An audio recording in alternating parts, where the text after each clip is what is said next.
Hi everyone. Good evening everybody. Are we live? एक बार फटाफट से बता दीजिए.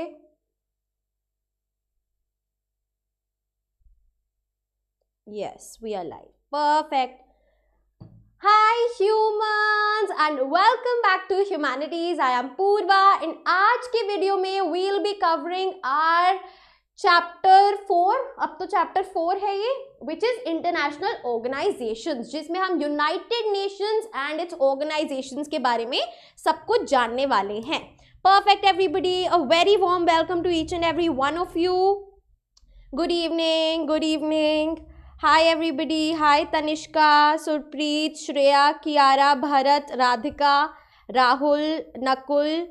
Okay, good evening everybody. कैसे हैं सभी? एक बार फटाफट से बता देंगे and quickly let me know how is the जोश. जोश कैसा है यार? बोर्ड्स बहुत ज़्यादा पास आ गए हैं और अगर आप यहाँ वीडियो से रिविजन कर रहे हैं, क्लैरिटी ले रहे हैं, तो ये बहुत अच्छा एक टाइमिंग है, एक समय है जहाँ पे साथ साथ आपकी रिविजन हो रही है और कोई भी जो डाउट है वो साथ में सॉल्व हो रहा है. परफेक्ट एवरीबडी, बहुत अच्छे. द जोश is very high, very good. Kiara, Tanishka बहुत अच्छे जोरों शोरों के साथ यहाँ पे पहुंच गए हैं. बहुत बढ़िया. Michael J lives forever, beyond the sky है जोश. चलो बहुत अच्छे. चलिए तो फटाफट से चालू करते हैं. International organisations. तो देखो ये वाला चैप्टर जो है ना, बहुत सारे बच्चे इससे बहुत ज़्यादा डरते हैं. मे बी हमें बहुत ज़्यादा बोरिंग लगता है या फिर लगता है कि यार इसमें पढ़ने का क्या ही है ना. तो हम डरते बहुत हैं इस चैप्टर से, लेकिन ये बहुत मज़ेदार चैप्टर है और इसमें ज़्यादा कुछ है भी नहीं, इसीलिए ज़्यादा मज़ेदार है. तो चलिए जानते हैं अबाउट इंटरनेशनल ऑर्गेनाइजेशंस. मेनली हम इधर यूनाइटेड नेशंस की बात करेंगे. क्लियर? यूनाइटेड नेशंस कब फॉर्म हुआ, राइट? उससे पहले कौन सी ऑर्गेनाइजेशन थी, क्यों हमें इंटरनेशनल ऑर्गेनाइजेशंस चाहिए, व्हाई, ये सारे सवाल हम जानेंगे. और मेन चीज है रिफॉर्म्स. क्या चेंज लाना चाहते हैं जो बाकी कंट्रीज है ऐसी इंटरनेशनल ऑर्गेनाइजेशंस में. That is the main topic in this entire chapter. तो both for CUET and boards हमारी ये वीडियो एकदम परफेक्ट वन शॉट रिवीजन है. तो चलिए शुरू करते हैं. देखिए जो पहला टॉपिक आता है वो है व्हाई इंटरनेशनल ऑर्गेनाइजेशंस. हमें इंटरनेशनल ऑर्गेनाइजेशंस चाहिए क्यों. और ये सीधा सीधा क्वेश्चन उठ के आ जाता है, राइट? 6 मार्कर में भी पूछा गया है कि why do we need international organisations, या फिर international organisations are very essential for the functioning of politics in the we can say in world politics या फिर इंटरनेशनल अरीना पे. एक्सप्लेन. तो वहां पे हमारे ये वाले रीजंस आएंगे. तो चलिए जानते हैं कि हमें इंटरनेशनल ऑर्गेनाइजेशंस क्यों चाहिए. तो फटाफट से quickly give me a thumbs up in the chat and then we shall get started. Why do we need international organisation? सीधा सीधा आंसर बनता है तो सभी का ध्यान जो है वो स्क्रीन पे होगा, राइट? फटाफट से. बहुत अच्छे.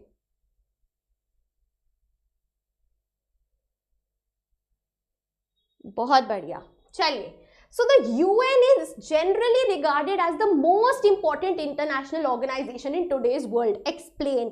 ये है वो जो क्वेश्चन बनता है कि UN आज के दिन बहुत इंपॉर्टेंट एक इंटरनेशनल ऑर्गेनाइजेशन है. ऐसा क्यों है? एक्सप्लेन. तो why do we then need organizations like the UN? हमें क्यों चाहिए? ये इंपॉर्टेंस बात हो रही है, इंपॉर्टेंस. ठीक है जी. चलिए तो number 1 point, international organisations help with matters of war and peace. तो भाई जो समस्या आती है, वर्ल्ड वॉर 1 हुई, वर्ल्ड वॉर 2 हुई, वर्ल्ड वॉर 3 ना हो जाए, इसीलिए इंटरनेशनल ऑर्गेनाइजेशंस कोऑपरेशन के लिए बनाई गई है. So to help all the countries with matters of war and peace. अगर कोई भी कॉन्फ्लिक्ट है तो उसको पीसफुली रिजॉल्व किया जाए, उसके लिए इंटरनेशनल ऑर्गेनाइजेशन बनाई गई है, right? So this is point number 1. Point number 2 क्या है? International organizations also help countries cooperate to make better living conditions for us all. ये एक ऐसा प्लेटफॉर्म है जहां पे कंट्रीज साथ में आके कोऑपरेट कर सकती हैं डिफरेंट इश्यूज पे, जिससे जो उनके सिटीजन्स हैं, राइट, जो लोग रहते हैं कंट्रीज में, उनकी जो लिविंग कंडीशंस है वो बेहतर हो सके. समझे बात? हाँ या ना फटाफट से बता देंगे जरा. Quickly let me no. यहां तक क्लियर है सभी को? चलिए अब ये बहुत इंपॉर्टेंट है, ये टॉपिक, ये पॉइंट समझना बहुत ज्यादा इंपॉर्टेंट है. An international organization is not a super state with authority over its members. भाई आप ये मत समझिए क्या है, जैसे इंडिया है, इंडिया में गवर्नमेंट है, राइट, गवर्नमेंट के पास अथॉरिटी है किसके ऊपर, सिटीजन्स के ऊपर, है ना, फंक्शनिंग के ऊपर, एडमिनिस्ट्रेशन सब कुछ गवर्नमेंट संभाल रही है, एक authoritative we can say position है प्राइम मिनिस्टर के पास, प्रेसिडेंट के पास। लेकिन इंटरनेशनल ऑर्गेनाइजेशन कोई वर्ल्ड की गवर्नमेंट नहीं है, इसके पास कोई अथॉरिटी नहीं है। सुपर स्टेट, स्टेट यहाँ पे क्या मतलब है, कंट्रीज, और सुपर स्टेट जो कंट्रीज के ऊपर हो, राइट, जिसके पास अथॉरिटी हो कंट्रीज को डायरेक्शन देने की कि आप ऐसे करिए वरना आपको इस लॉ के तहत पनिश कर दिया जाएगा। जी नहीं, क्यों, ऐसा क्यों है, क्योंकि इंटरनेशनल ऑर्गेनाइजेशन किससे बनती है, सारी कंट्रीज मिलके बना रही है इंटरनेशनल ऑर्गेनाइजेशन को। So it is created by and response to states, states ने ही बनाई है और स्टेट्स को ही जवाब देती है इंटरनेशनल ऑर्गेनाइजेशन। कब इंटरनेशनल ऑर्गेनाइजेशन, यूनाइटेड नेशंस कब बना, जब सारी कंट्रीज ने अग्री किया कि यूएन को बनाया जाएगा, एक यूएन चार्टर जब साइन किया गया, right. So it comes into being when states agree to its creation, states यहाँ पे कंट्रीज हैं, right. Once created it can help member states resolve their problems peacefully.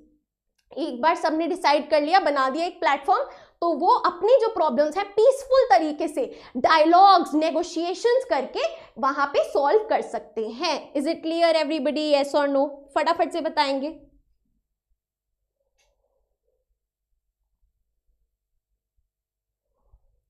There are issues that are so challenging that they can only be dealt with when everyone works together. तो यार कुछ ऐसी समस्याएं होती हैं जो सारी कंट्रीज मिलके जब उस पे काम करें ना तभी एक सोल्यूशन मिल सकता है, राइट। सो ऐसे इश्यूज के लिए जहां पे सारी कंट्रीज को मिलके काम करना है उनके लिए इंटरनेशनल ऑर्गेनाइजेशन बहुत हेल्पफुल है, क्योंकि इंटरनेशनल ऑर्गेनाइजेशन सारी नेशन स्टेट्स को साथ में लाती है ऐसी प्रॉब्लम्स को सॉल्व करने के लिए। कौन सी प्रॉब्लम्स हैं ये, फॉर एग्जाम्पल रीसेंट एग्जाम्पल देंगे मुझे हेल्थ एपिडेमिक का, क्विकली रीसेंट एग्जाम्पल फटाफट से। Some diseases can only be eradicated if everyone in the world cooperates in inoculating or vaccinating their populations. COVID-19, very good अभिषेक। तो COVID-19 जब हुआ तो world wide सारी कंट्रीज ने क्या किया, ट्रैवल रिस्ट्रिक्शंस लगा दी, है ना, अपने सिटीजन्स को वैक्सीनेट किया, राइट। तो ये तो जब सब साथ में करेंगे तभी तो ये ग्लोबल पैंडेमिक का जो इशू है वो सॉल्व होगा।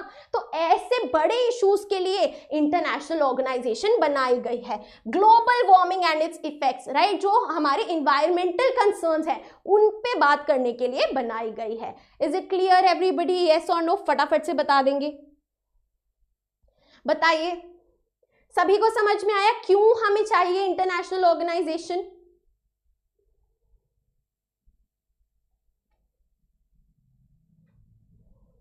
आगे देखिए, an international organisation can help produce information and ideas about how to cooperate.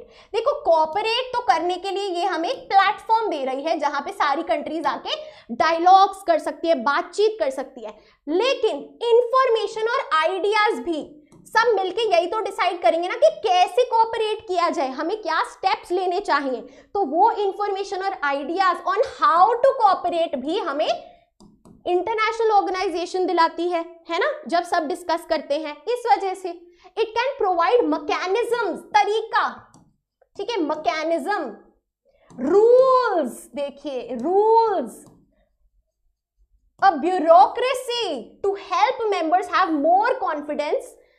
अच्छा जी, अभी यहां पे चलेंगे, पहले ये देखो, मैकेनिज्म प्रोवाइड करती है एक तरीका, जैसे कि डिस्प्यूट सेटलमेंट मैकेनिज्म होता है ना, हमने किस में पढ़ा था, फटाफट से बता दो। रूल्स ले डाउन करे गए, राइट। ब्यूरोक्रेसी यानी कि कुछ ऑफिशियल्स हैं यूएन के, राइट, कुछ वी कैन से ऑफिसर्स हैं जिनको ड्यूटीज दी गई हैं कि आपको ये चीजें देखनी है।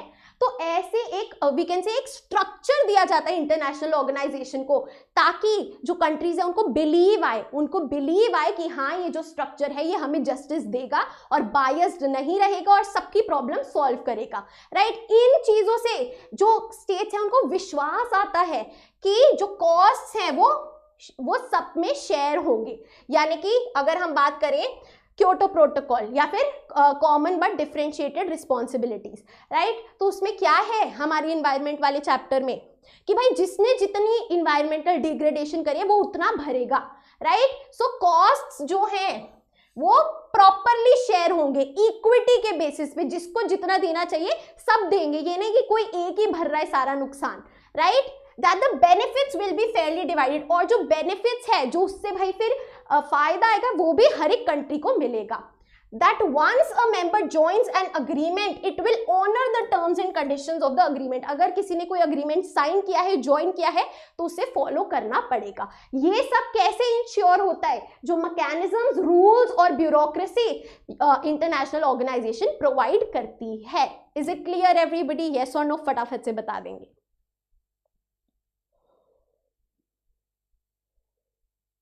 बहुत बढ़िया।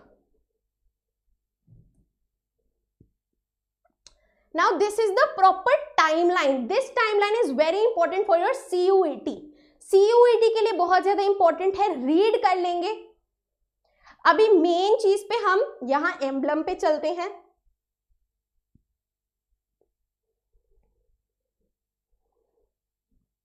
यूनाइटेड नेशंस, ठीक है, ये लोगो है यूनाइटेड नेशंस का। The emblem has a world map, ये देख रहे हो आप, ये वर्ल्ड मैप है with olive branches around it. ये जो है ये ऑलिव ब्रांचेस है जो क्या दिखा रही है कि वर्ल्ड पीस, राइट, जो पूरा वर्ल्ड है वो पीसफुली कोएग्जिस्ट कर रहा है, वर्ल्ड पीस को सिग्निफाई करता है। These are the olive branches, ठीक है जी। So what is the meaning of the United Nation symbol? आप यहाँ पे देख सकते हैं, लोगो, ठीक है जी, बहुत अच्छे। टाइमलाइन जरूर रीड करिएगा, important for your CUET specially, ठीक है। इसमें आपको ईयर्स वगैरह सब याद करने पड़ेंगे अलोंग विद द कॉन्फ्रेंस, ठीक है। Very good Radhika, keep it up. अब चलते हैं, ये जानते हैं कि यूएन कैसे बना। पहले हमने क्या बात करी? जनरली इंटरनेशनल ऑर्गेनाइजेशंस के बारे में बात करी। अब हम बात करें पर्टिकुलरली यूएन के बारे में। यूएन का जन्म कैसे हुआ? How did UN evolve? ठीक है जी, चलो तो थोड़ी सी हिस्ट्री में चलते हैं। फर्स्ट वर्ल्ड वॉर कब से कब तक हुई? फटाफट से बता दो मुझे कमेंट्स में। फर्स्ट वर्ल्ड वॉर कब से कब तक हुई? सेकेंड वर्ल्ड वॉर कब से कब तक हुई? ये तो हमने जान लिया था पिछली क्लास में, हाँ या ना? बहुत अच्छे, अभी तक तो किसी ने बताया नहीं है वैसे। Yes, Kiara, very good.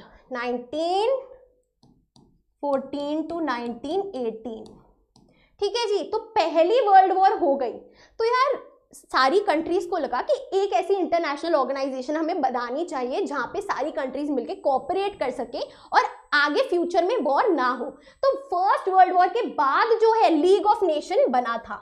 क्या बना था? लीग ऑफ नेशन, ठीक है, लीग ऑफ नेशंस, ठीक है। इन 1920 league of Nations was born, ठीक है जी। अब ध्यान देना जरा, league of nation first world war के बाद बना, लेकिन तब भी सेकेंड वर्ल्ड वॉर हो गई।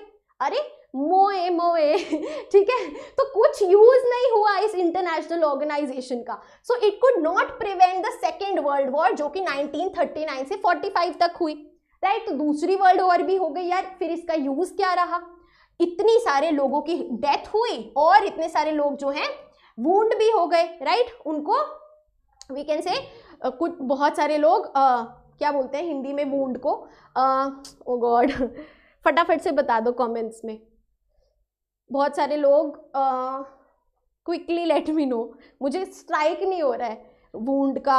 हाँ, घायल भी हुए, राइट। तो बहुत सारी डेथ्स हुई, बहुत सारे लोग जो है घायल हुए, तो बहुत एक बड़ा इम्पैक्ट था सेकेंड वर्ल्ड वॉर का, राइट। अब देखिए, अब 1945 में जब सेकेंड वर्ल्ड वॉर खत्म हो गई, तो 1945 में यूएन ने किसको रिप्लेस किया? लीग ऑफ नेशंस की जगह क्या आ गया? यूएन आ गया, ठीक है। So the UN was founded as a successor of the League of Nations. League of Nation पहले था, उसके बाद सेकेंड वर्ल्ड वॉर के बाद यूएन आ गया। ठीक है जी, सक्सेसर यानी कि लीग ऑफ नेशंस का दूसरा भाई आ गया भाई थ्रोन पे, जो कि है United Nations. Clear? It was established in immediately after the second world war. Second world war के एकदम से बाद में क्या है, यूनाइटेड नेशंस एस्टैब्लिश हुआ। क्लियर? ठीक है जी, कब? 1945 में। एग्जैक्ट डेट बता दो फटाफट से, एग्जैक्ट डेट बता देंगे क्विकली। मुझे पता है आप में से बहुत सारे बच्चों को पता है एग्जैक्ट डेट, इसीलिए पूछ रही हूं। Very good, 24 October 1945। बहुत बढ़िया। चलिए, the organisation was set up through the signing of the United Nations Charter. तो भाई यूएन चार्टर जो कि एक डॉक्यूमेंट है वो साइन किया गया, जिसके तहत यूनाइटेड नेशंस जो है वो एस्टैब्लिश हुई। कितनी स्टेट्स ने साइन किया ये यूएन चार्टर? 51 स्टेट्स ने, 51 स्टेट्स ने। ठीक है, यानी कि 51 कंट्रीज ने। एमसीक्यू इस पे आ जाते भाई कितनी कंट्रीज ने साइन किया था। ठीक है, अब भाई क्यों ये बनाया गया? भाई जो लीग ऑफ नेशन ना कर सका, जो बड़ा भाई ना कर सका, वो छोटा भाई करके दिखाएगा। So it was made to achieve what the League could not between the two world wars. भाई तीसरी वर्ल्ड वॉर ना हो जाए, इसीलिए यूएन बनाया गया। ठीक है जी एवरीबॉडी, हाँ या ना? Is it clear? यहां तक सभी को समझ में आया? Now very important for your 2 marks, बहुत इंपॉर्टेंट चीज कि यूनाइटेड नेशंस का ऑब्जेक्टिव क्या है आखिरकार। What is the objective of United Nations? To prevent international conflict. भाई वर्ल्ड में, इंटरनेशनल अरीना में कोई कॉन्फ्लिक्ट ना हो जाए, यानी कि वर्ल्ड वॉर ना हो जाए, दो कंट्रीज के बीच में physical we can say violence ना हो जाए, वॉर ना हो जाए। सो टू प्रिवेंट, प्रिवेंट यानी कि रोकना इंटरनेशनल कॉन्फ्लिक्ट को, लड़ाई को। And number 2, to facilitate cooperation among states. Facilitate यानी कि करवाना, क्या? स्टेट्स के बीच में भाईचारा, cooperation. So these are the 2 objectives of United Nations. Clear everybody? सीधा सीधा आपका 2 मार्कर यहाँ पे बन जाता है। It was founded with the hope that it would act to stop the conflicts between the states. कैसे? एस्केलेटिंग इनटू वॉर, यानी कि जो वॉर है, जो वायलेंट कॉन्फ्लिक्ट है दो कंट्रीज के बीच में, उसको स्टॉप कर सके, उसको रोक सके, राइट? ताकि आगे जाके वर्ल्ड वॉर 3 ना हो।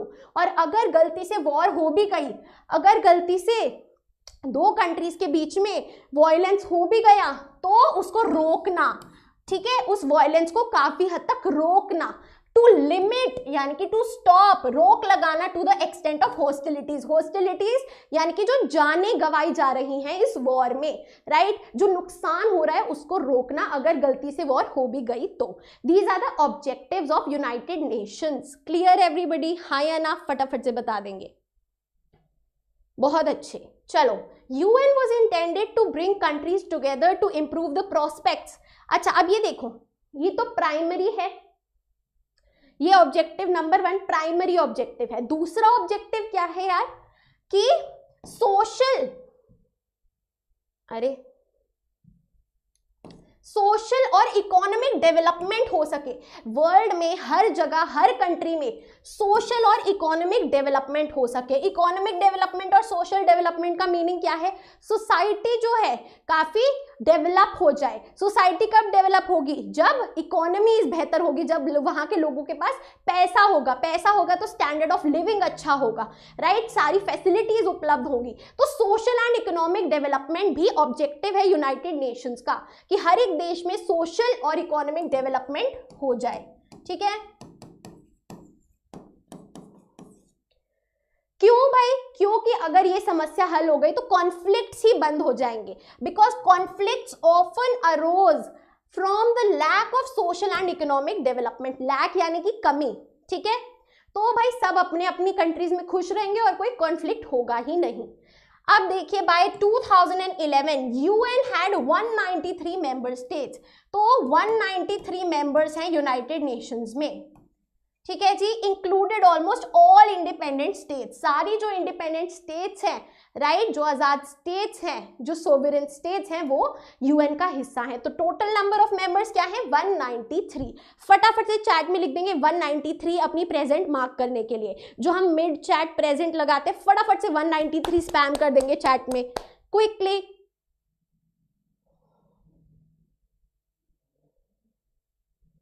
बहुत अच्छे। अमृतपाल, विपुल, तनिष्का, विशाल, कायनात, अभिषेक, अनुष्का, अंकिता, नकुल, क्रिश, कामना, राधिका, आरुषि, नमन, LM10, ओके, ध्रुवी मित्र, सुखमनप्रीत, शशांक, सुहानी, बहुत अच्छे, वेरी गुड, बहुत बढ़िया। चलो, जिन्होंने 193 लिखा है उनके 100 आउट ऑफ 100 बोर्ड्स में, बहुत बढ़िया। चलिए देखो, अब ना सब लिखेंगे, अब और मैसेजेस आएंगे अब। चलिए अब देखिए, एक चीज आपको समझानी पड़ेगी। स्ट्रक्चर वाली पीपीटी कहाँ है? ये रही। चलिए यहां पे ध्यान देंगे जरा। This is the most important part, सभी को ध्यान देना है स्क्रीन पर। देखिए, यूनाइटेड नेशंस के प्रिंसिपल ऑर्गन्स, ये आपकी बुक में एक पेज है, उसको ना ध्यान से पढ़ेंगे आधा घंटा लगा के आज, ठीक है।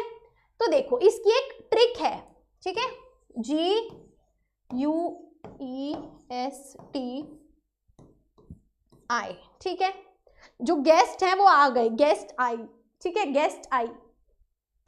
क्या ट्रिक है फटाफट से बता दो जरा। गेस्ट आई, अब दिख रहा है सभी को?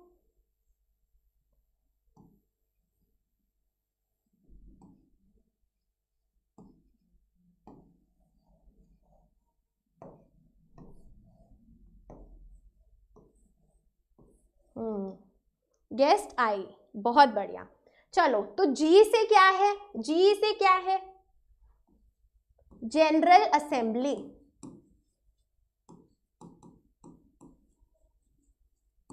ठीक है। यू से क्या है? यूनाइटेड नेशंस, आपका सिक्योरिटी काउंसिल, मेन है सिक्योरिटी काउंसिल, ठीक है। फिर ई से क्या है? इकोनॉमिक एंड सोशल काउंसिल, इकोसॉक बोलते हैं इसे वैसे, ठीक है। टी से क्या है? ट्रस्टीशिप काउंसिल, जो अब सस्पेंड हो चुका है, ठीक है, जो अब सस्पेंड हो चुका है। एंड आई से क्या है? International court of justice, international court of justice. ये हमें 1 2 3 4 5 जो ऑर्गन्स हैं वो याद हो जाने चाहिए, ठीक है जी, हाँ या ना? सभी को यहां तक याद हुआ? अब देखिए जरा, जनरल असेंबली के बारे में जानते हैं। सारे जो 193 मेंबर स्टेट्स है ना, उनका एक वोट होता है यहाँ पे। All the members have 1 vote each. General assembly है, जनरल सारे लोग हैं, ठीक है, जनरल असेंबली हो गई, क्लियर। और यहाँ पे मेजर डिसीजंस, यहाँ पे ना मुझे दिख नहीं रहा है, वही सिंपल मेजोरिटी चाहिए होती है। एंड वोटिंग के उससे जो है, यहाँ में बुक है मेरे पास, मैं एक बार आपको क्लियर कर देती हूँ। हाँ,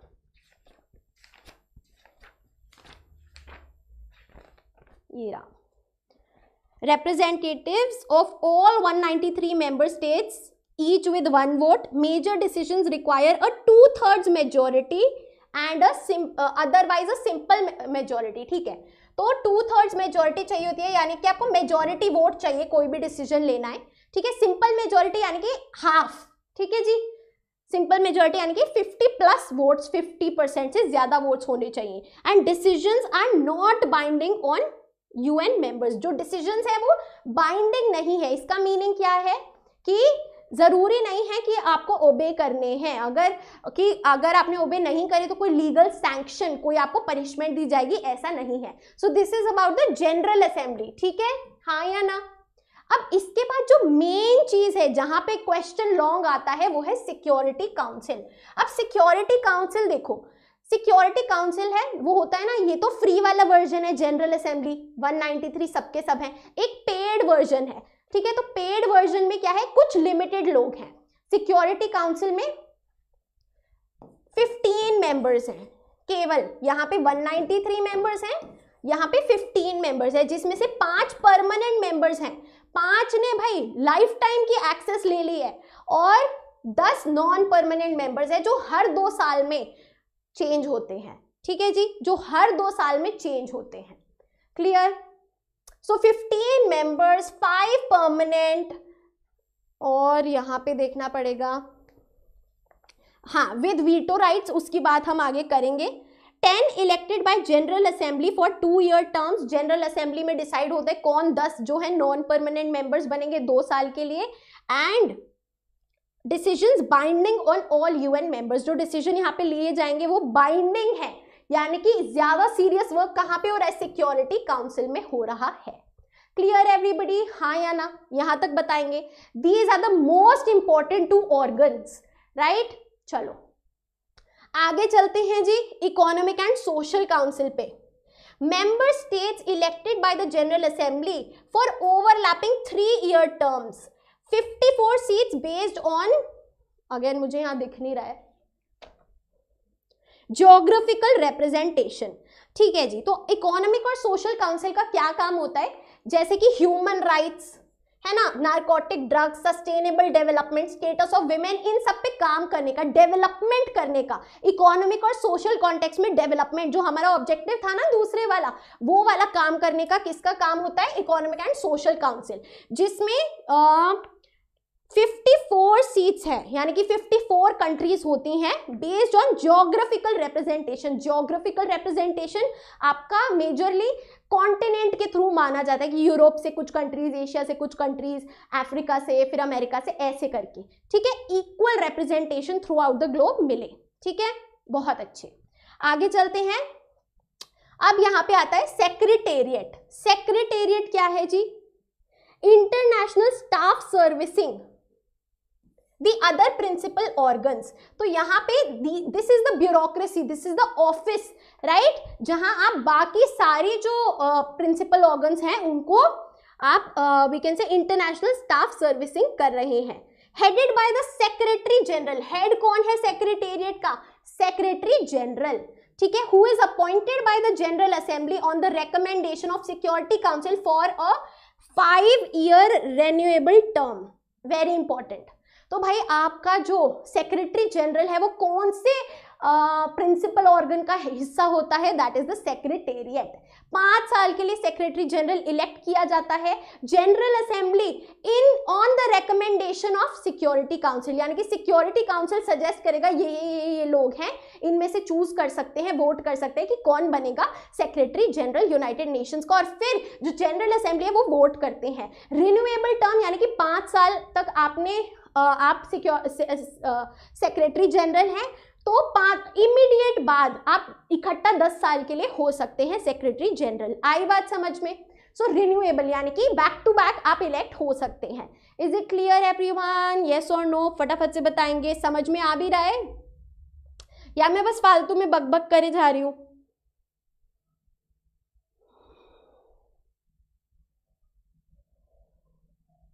यस यस, बहुत बढ़िया, बहुत अच्छे। अब यहाँ पे चलते हैं इंटरनेशनल कोर्ट ऑफ जस्टिस पे। 15 जजेस होते हैं जो कि 9 साल के लिए इलेक्ट करे जाते हैं। ठीक है जी, 15 जजेस। कोर्ट है ये, कोर्ट जैसे यहाँ पे क्या होता है, सुप्रीम कोर्ट होता है ना, वैसे ही यहाँ पे इंटरनेशनल कोर्ट ऑफ जस्टिस है पूरे वर्ल्ड के लिए। ठीक है जी, 15 जजेस बैठते हैं जो कि 9 साल के लिए इलेक्ट किए जाते हैं by absolute majority in both the General Assembly and Security Council। ठीक है, तो दोनों जनरल असेंबली और सिक्योरिटी काउंसिल में आपको एब्सोल्यूट मेजॉरिटी चाहिए, राइट? एब्सोल्यूट, एक सिंपल मेजॉरिटी होती है और एक एब्सोल्यूट मेजॉरिटी होती है।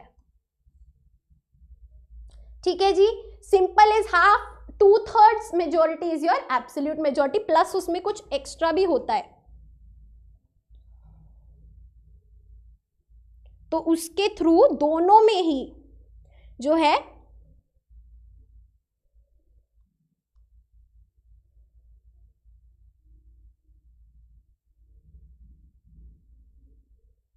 एक सेकेंड रुको जरा,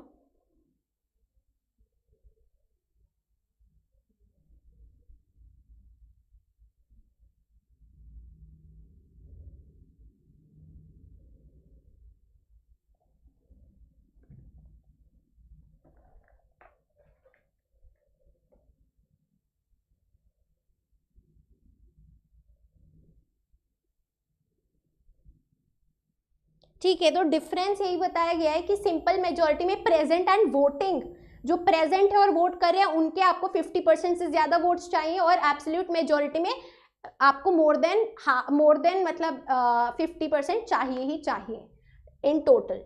एंड यहाँ पे इसका हेड क्वार्टर कहाँ पे है? इन द हाग, the Hague, what ever you call it. The हाग कहाँ पे है फटाफट से बता दो। स्विट्जरलैंड, नीदरलैंड्स कहाँ पे है?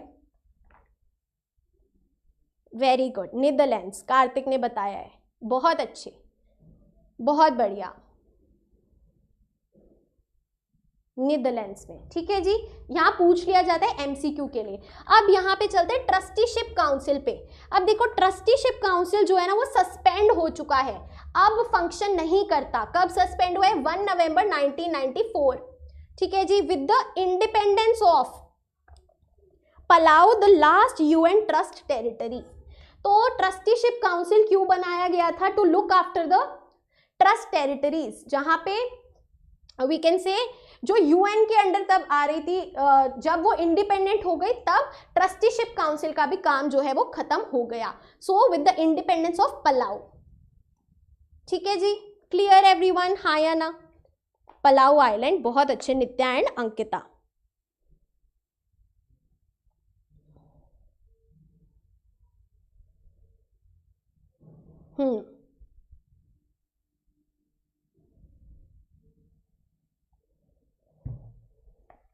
तो this was the basic structure, जो प्रिंसिपल ऑर्गन्स हैं यूनाइटेड नेशंस के। अब एक बार हमने ये समझ लिया है तो ही हम आगे ये जो पॉइंट्स हैं ये समझ पाएंगे। ठीक है जी, अब हम इन डिटेल में चलेंगे, बहुत आसान है, बहुत मजा आने वाला है, तो बिल्कुल भी परेशान नहीं होना है।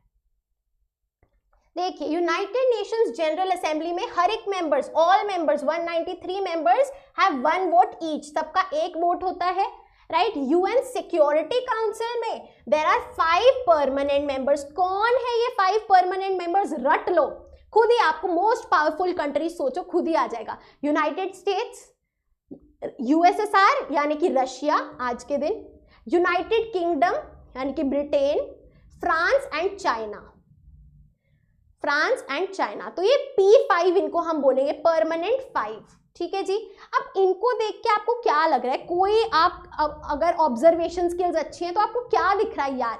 कुछ आपको दिख रहा हो कि कुछ तो गड़बड़ है, कुछ तो बहुत ज्यादा अनबैलेंस्ड लग रहा है, क्या है वो? फटाफट से बता दो,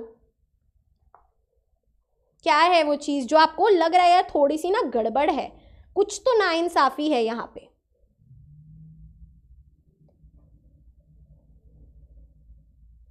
नहीं, वीटो पावर वगैरह नहीं, कि यहाँ पे आप देखेंगे कि मोस्टली वेस्टर्न कंट्रीज हैं, है ना, और एशिया में केवल चाइना है, अफ्रीका में से कोई भी नहीं है, साउथ अमेरिका में से कोई भी नहीं है, राइट। तो बहुत ज्यादा इनबैलेंस्ड है, अगर हम बात करें इनबैलेंस्ड है ज्योग्राफिकली, राइट। इस पे आगे बात करेंगे।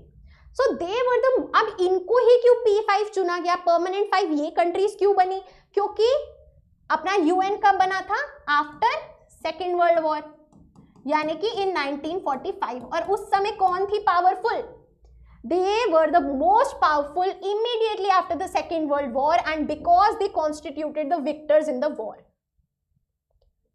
Allied powers जीती थी, so they were the most powerful countries, है ना, इसीलिए ये बन गई परमानेंट 5। अब आई बात समझ में, हाँ या ना बताएंगे जरा? Is it clear? बहुत बढ़िया,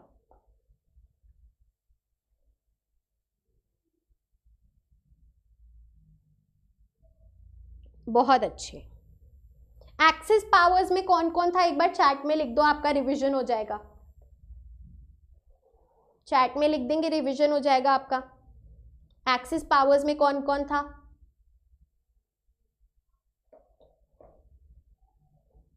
GIJ, Germany, Italy and Japan. Simple याद करेंगे ट्रिक्स के साथ, ठीक है। GIJ एक्सिस में जर्मनी, इटली और जापान, ठीक है, बहुत अच्छे। अब जानते हैं सेक्रेटरी जनरल के बारे में।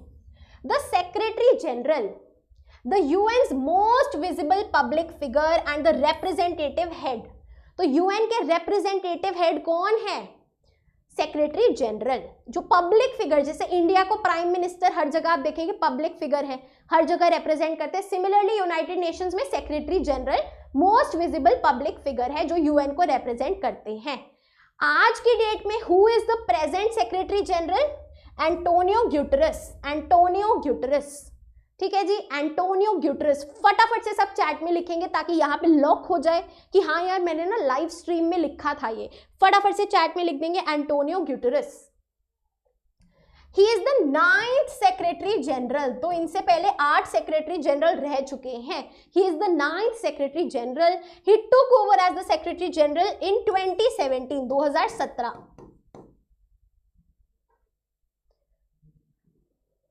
ठीक है।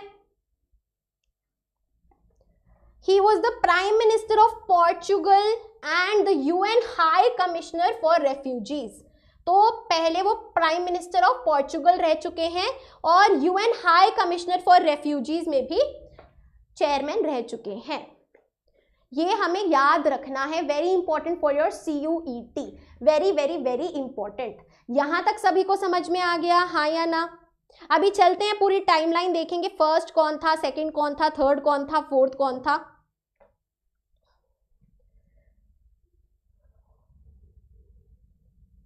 अब ये एक बेसिक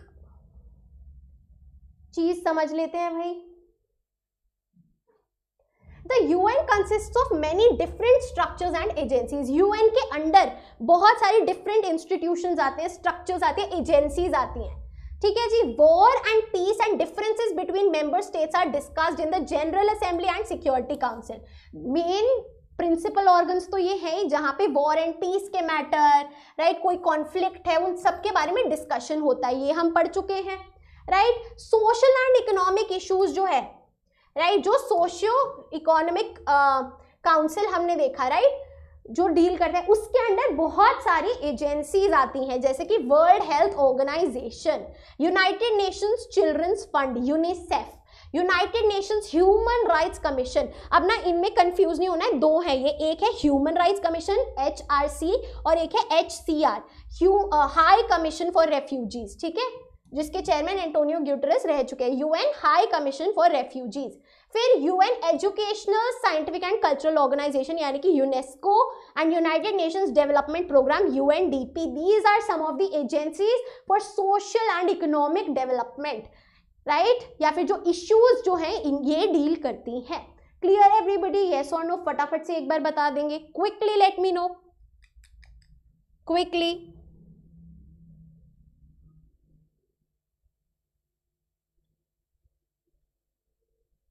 बहुत अच्छे। अब इसके बाद हम चलेंगे रिफॉर्म्स पे। उससे पहले ना मैं आपको एक बार वो टाइमलाइन दिखा देती हूँ। Let's cover the timeline. ये रही, हाँ। तो सबसे पहले देखो, ये सब आप खुद रीड कर लेना क्योंकि आपको ही मेमोराइज करना है, इसमें समझाने लायक कुछ होगा नहीं। हम एक बार क्रोनोलॉजिकल ऑर्डर देख लेते हैं। सबसे पहले है ट्राइव ली, ठीक है। Trygve Lie is the number 1, the first UN Secretary General, ठीक है। कहां से? नॉर्वे से। उसके बाद कौन है भाई? सो TL पहले याद कर लेंगे, उसके बाद है डैग हैमर्सजोल्ड। T के बाद D आता है, ठीक है, DH, Dag Hammarskjold from 1953 to 61 Sweden से, ठीक है। तो T फिर D, ठीक है, ट्राइव ली डैग हैमर्सजोल्ड। उसके बाद यू थैंट, वट एवर, यार प्रोनाउंसिएशन पे मत जाना। तो पहले T, DU, ठीक है, यूथन बर्मा से, म्यांमार से, क्लियर। उसके बाद है कर्ट वर्ल्डेम फ्रॉम ऑस्ट्रिया, तो वी हैव K, ठीक है, K ऐसे हमें याद करना है, TDU, K आ गया है अब हमारे पास, राइट। एंड इधर we have, I can't see the full name, ये रहा, प्रोनाउंसिएशन मेरी बहुत बुरी होने वाली है, सो वैसे J है but we call it I think Javier Perez de Cuellar, तो यहाँ पे J आ जाएगा, ठीक है, TDUKJ फ्रॉम पेरू। ऑर्डर याद रखना है, CUET में आता है, बोर्ड्स में तो नहीं आता पर CUET में जरूर आता है, फंसाया जाता है यहाँ पे, ठीक है जी। उसके बाद we have Boutros from Ghali, and then सबसे इंपॉर्टेंट, ये सभी को याद रहेंगे, कोफी आनन, क्योंकि इनके अंडर ही जो रिफॉर्म्स जो हम पढ़ने वाले हैं वो आए, ठीक है, फ्रॉम घाना, कोफी आनन।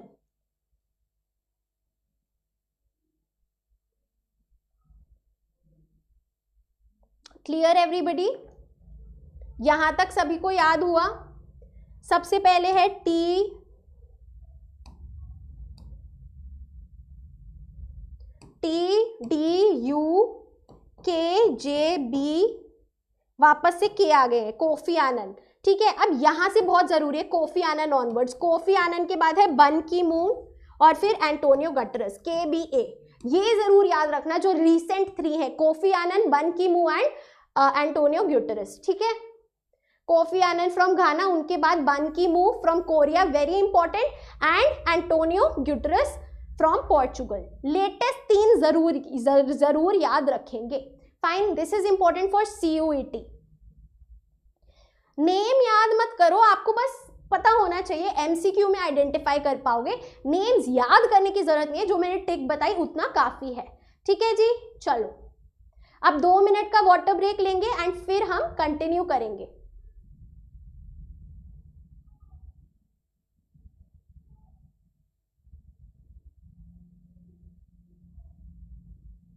चलिए,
चलिए let's continue, reform of the UN after the cold war.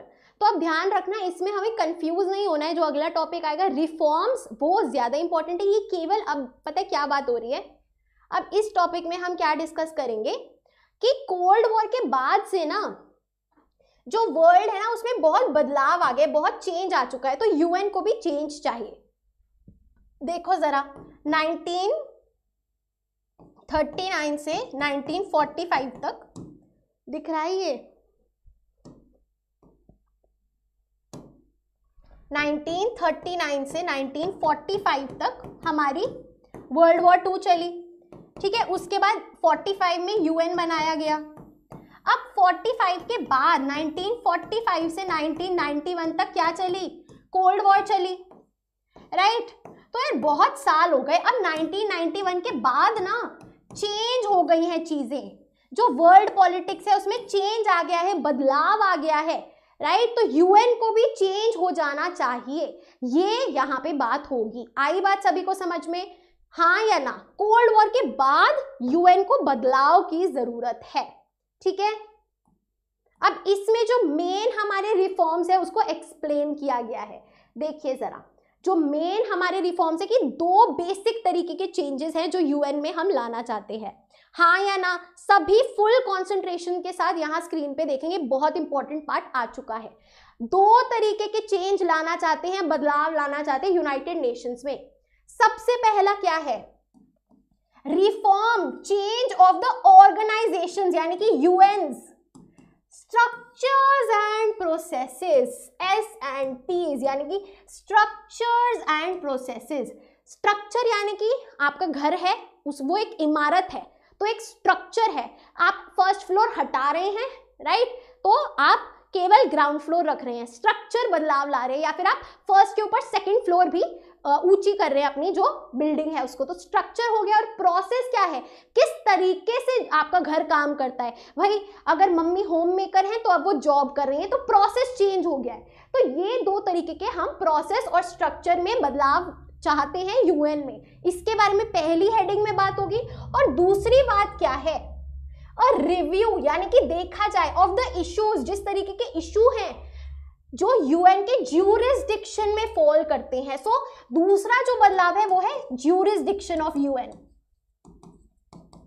Jurisdiction of UN. अब इसको अगर मैं समझाऊं तो सबके घर में अलग अलग ज्यूरिसडिक्शन होता है, मम्मी पापा का, ठीक है। जैसे पापा का ज्यूरिसडिक्शन क्या है कि तुमने गाड़ी साफ करी या नहीं करी, है ना, या फिर अगर तुम्हें पैसे चाहिए तो पापा के पास जाओगे, है ना, डांट खानी है तो पापा के पास जाओगे। तो ज्यूरिसडिक्शन यानी कि वो ये सारी जो टॉपिक्स है, ये जैसे खाना बनाना, खाना सर्व करना, या फिर कुछ भी बात करो कि कपड़े कहाँ रखे हैं, कुछ भी घर के बारे में आपको इन्फॉर्मेशन चाहिए, आप मम्मी से पूछोगे, किचन में ये कहाँ रखा है, मम्मी से पूछोगे, क्योंकि वो मम्मी का सब्जेक्ट है। तो ज्यूरिसडिक्शन यानी कि सब्जेक्ट, कि यूएन के अंडर कौन कौन सी चीजें हैं, कौन कौन से इश्यूज हैं जो फॉल करते हैं, राइट, उसमें बदलाव लाया जाए, कुछ और सब्जेक्ट्स ऐड किए जाए, कुछ और इश्यूज ऐड किए जाए जो यूएन के अंडर यूएन डील कर सके उसके साथ। ये बात सभी को समझ में आई, हाँ या ना? फटाफट से बताओ, बताइए क्विकली, फटाफट से लेट मी नो, ठीक है। These are the 2 main issues and very important, ठीक है। चलो, so almost everyone is agreed that both aspects of reform are necessary. दोनों स्ट्रक्चर्स एंड प्रोसेसेस और ज्यूरिसडिक्शन दोनों में बदलाव चाहिए, ये सबने मान तो लिया है, सबने अग्री कर लिया। लेकिन प्रॉब्लम क्या आ रही है कि कैसे, व्हाट, क्या हम करें, हाउ, कैसे उसे करें और कब उसे करें। ये जो चेंज है, हमने सोच तो लेते हैं हर रात मोटिवेशनल वीडियो देख के कल से सुबह जल्दी उठेंगे, लेकिन ये नहीं पता उठेंगे कैसे यार, है ना, उठेंगे कब, किस टाइम, बोल तो दिया है, करना कैसे है ना, क्या करना है, कैसे करना है और कब करना है, ये 3 सवाल क्लियर नहीं है, ठीक है जी। चेंज तो लाना है, लेकिन कैसे लाना है, क्या लाना है और कब लाना है, ये फंडा क्लियर नहीं है। अब एक बार देखते हैं कि ज्यूरिसडिक्शन में क्या इश्यूज हैं, ज्यूरिसडिक्शन में क्यों चेंज लाना चाह रहे हैं। Some countries and experts want the organisation, कुछ कंट्रीज है, कुछ देश हैं और कुछ एक्सपर्ट्स हैं जो चाहते हैं यूनाइटेड नेशन ज्यादा इश्यूज पे वी कैन से डिसीजंस ले, टू प्ले अ ग्रेटर और more effective role in peace and security missions, यानी कि पीस और सिक्योरिटी मिशंस में ज्यादा भाग ले, कौन, यूनाइटेड नेशन ज्यादा इन्वॉल्व हो, ठीक है, पीस एंड सिक्योरिटी मिशंस में।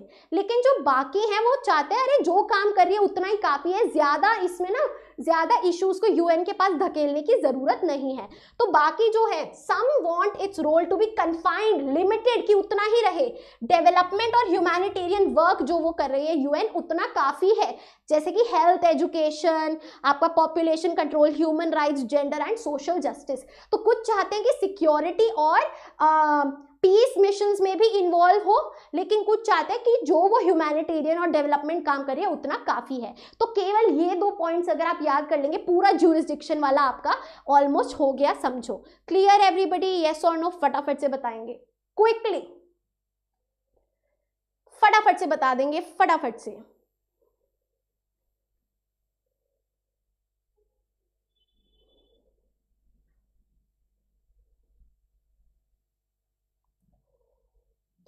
अब स्ट्रक्चर्स एंड प्रोसेसेस के रिफॉर्म को जरा समझते हैं। अब मेन जो दिक्कत है ना वो है ये सिक्योरिटी काउंसिल, इसकी फंक्शनिंग, ठीक है, इसका तरीका, जिस तरीके से काम करती है। There has been a demand for an increase in the UN security councils. देखो अब स्ट्रक्चर यहां पे लिख देते हैं और प्रोसेस यहां पे लिख देते हैं, ठीक है।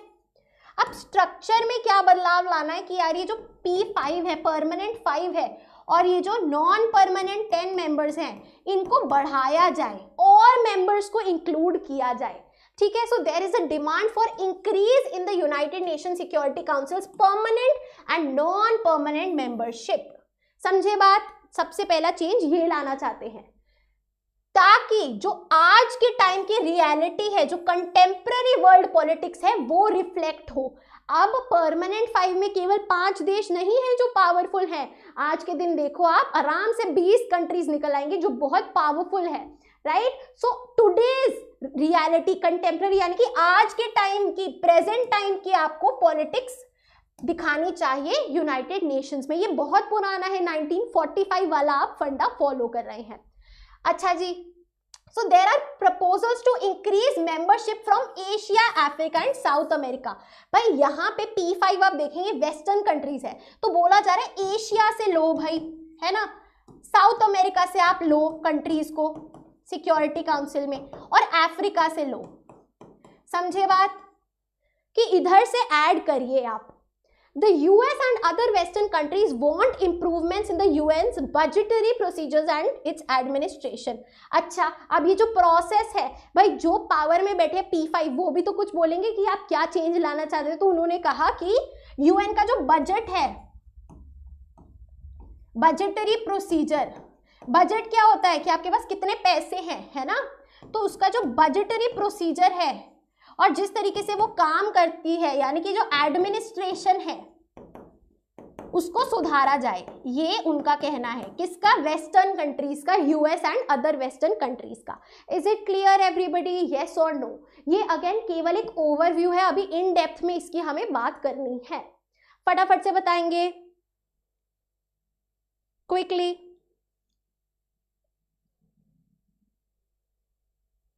बहुत अच्छे, वेरी गुड।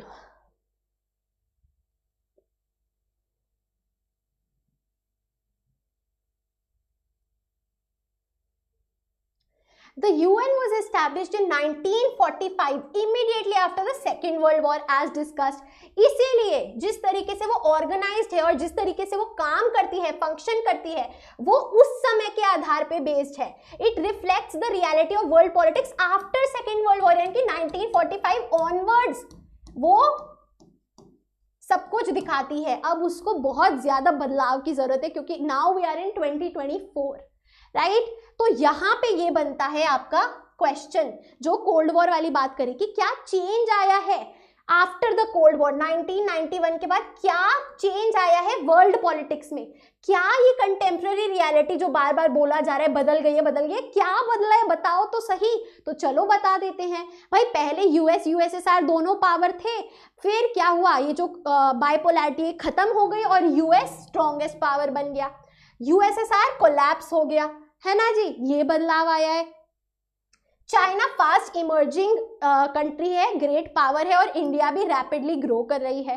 एशिया की जो इकोनॉमीज है वो बहुत ज्यादा we can say unprecedented rate, जैसा पहले कभी ग्रोथ नहीं हुई वैसी ग्रोथ हो रही है एशियन इकोनॉमीज की। Many countries have joined the UN as they became independent from Soviet Union और former communist states in eastern Europe, यानी कि new independent countries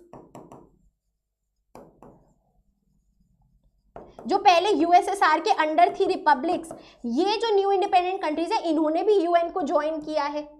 a whole new set of challenges, बहुत ज्यादा ना अलग अलग नए नए इश्यूज बदलते समय के साथ अब आ गए हैं, जैसे कि genocide, civil war, ethnic conflict, nuclear proliferation, climate change, environmental degradation and epidemics, terrorism, right. ऐसे न्यू इश्यूज आ गए हैं तो इसको टैकल किया जाए। जीनोसाइड यानी कि मास किलिंग्स, ठीक है जी। The relationship between Russia, successor to the Soviet Union, and the US is much more cooperative. तो ये सारे चेंजेस हैं जो 1991 के बाद में आ गए हैं, राइट, और जो कि यूएन में अभी भी नहीं झलकते हैं, रिफ्लेक्ट नहीं होते हैं। तो ये पूरा स्ट्रेट अप आंसर बनता है, तो इसको ध्यान से सभी जो है अपने दिमाग में बिठा लेंगे। Is it clear everybody? Yes और नो फटाफट से बता दे, quickly let me know, quick everybody, फटाफट से बताइए।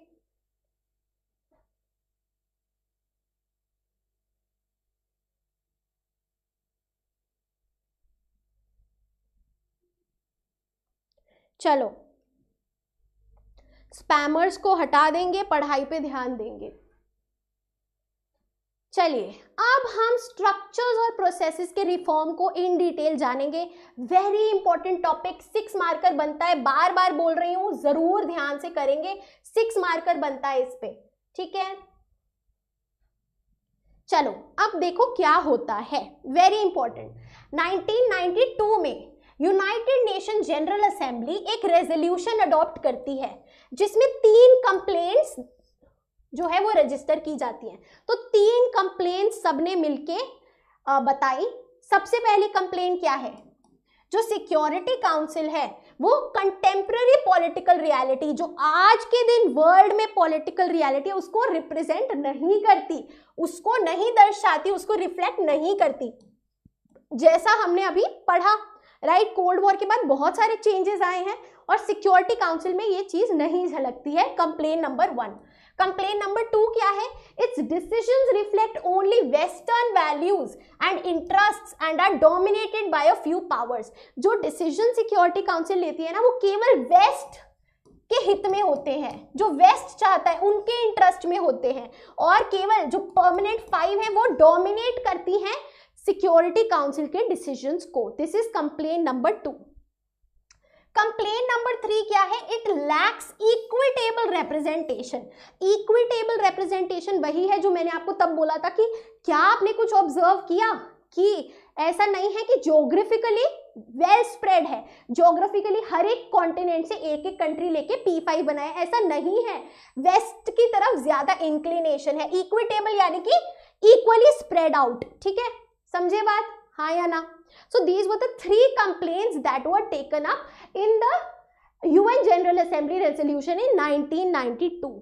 आई बात समझ में सभी को, yes or no फटाफट से बताएंगे क्विकली। यहाँ पे हिस्ट्री क्यों चल रही है भाई चैट में? हिस्ट्री क्यों चल रही है? पॉल साइंस पढ़ रहे हैं हम, बहुत अच्छे। अब देखिए, कंप्लेन आ गई 3। 1 जनवरी 1997 में द यूएन सेक्रेटरी जनरल, जो मैंने आपको बोला था, कोफी आनन, इनिशिएटेड एन इंक्वायरी। उन्होंने कहा एक इंक्वायरी बिठाई जाएगी भाई कि कैसे जो है यूएन में चेंज लाया जाए, हाउ, कैसे यूएन में बदलाव लाया जाए, इस पे हम छानबीन करेंगे, इंक्वायरी करेंगे, डिस्कशन करेंगे। किसने बोला? कोफी आनन ने इन 1997। फिर क्या हुआ? As a result, as a solution, एक क्राइटेरिया बनाया गया कि एक क्राइटेरिया बनाया गया that have been proposed for new permanent and non permanent members of security council. तो ना क्या किया, एक चेकलिस्ट बना दी, ठीक है, जैसे आपकी चेकलिस्ट होगी ना अपने क्रश के लिए, लंबा होना चाहिए, ठीक है, थोड़ी बॉडी होनी चाहिए, राइट, थोड़ा दिमाग भी होना चाहिए, राइट, बोलना उसे अच्छे से आना चाहिए। तो सिमिलरली ऐसे एक चेकलिस्ट बना दी है। किसने बना दी है चेकलिस्ट? प्रपोज करी है कि ये चेकलिस्ट जो जो कंट्री फुलफिल करेगी ना, उसको सिक्योरिटी काउंसिल का मेंबर होना चाहिए, ठीक है। तो देखिए क्या है ये चेकलिस्ट। ये तो मैं हमेशा कहती हूँ, बॉयफ्रेंड समझ लो इसे। मेजर इकोनॉमिक पावर, भाई पैसे वाला होना चाहिए। तो कंट्री जो है वो पैसे वाली अगर हुई, बहुत अमीर कंट्री हुई, इकोनॉमी उसकी बहुत अच्छी हुई, तो टिक है। मेजर मिलिट्री पावर होना चाहिए, भाई जिम विम थोड़ी बॉडी होनी चाहिए, तो ये भी टिक है। कंट्री जो है काफी मिलिट्री पावरफुल होनी चाहिए भाई। Substantial contributor to UN budget, UN को जो है यूएन के बजट में बार बार क्या कर रही है, अपना योगदान दे रही है, पैसे लगा रही है। तो आपके लिए गिफ्ट ला रहा है ना, आप पे खर्चा कर रहा है। सिर्फ पैसे वाले होने तो कंजूस भी तो हो सकता है, लेकिन क्या करना है, रेगुलरली खर्चा कर रहा है। तो substantial contributor to the UN budget, समझे बात, हाँ या ना, है ना। Easiest way to learn, I know. ठीक है जी, अब देखिए, a big nation in terms of its population, यार फैमिली भी होनी चाहिए, ऐसा तो नहीं है ना अकेला है सिर्फ, फैमिली भी होनी चाहिए तो पॉपुलेशन भी होनी चाहिए, समझे बात। अच्छा जी, आगे देखिए, एक ऐसा nation that respects democracy and human rights, यार डेमोक्रेसी मेरी भी सुने, है ना, जैसा मैं बोलूं माने, है ना, डेमोक्रेटिक होना चाहिए, पीपल्स की चॉइस होनी चाहिए, आज खाना बनाना है नहीं बनाना है कुछ भी, ठीक है। ह्यूमन राइट्स यानी कि ह्यूमन की वैल्यू करे, रिस्पेक्ट करे, है ना, एक्सप्लॉइट ना करे, किसी की फीलिंग्स को ध्यान में रखे, तो ह्यूमन राइट्स। तो ये जब सारे टिक होंगे तब जाके यूएन सिक्योरिटी काउंसिल में वो कंट्री जो है एलिजिबल हो जाएगी। Is it clear everybody, yes और नो, फटाफट से बताएंगे। अभी इंडिया पे चलेंगे कि इंडिया के पास क्यों नहीं है, उस पे आएंगे, फटाफट से बताएंगे एवरीबडी। सबको याद हो गया, अब तो खुद दिमाग में आ जाएगा ये क्राइटेरिया, है ना, बहुत अच्छे।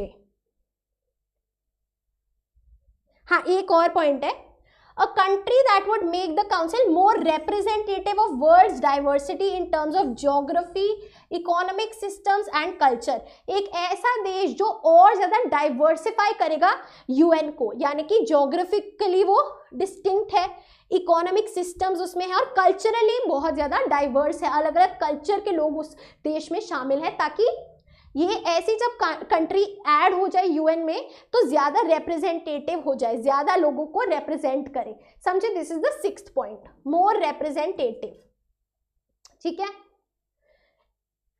क्लियर एवरीबडी, बहुत अच्छे।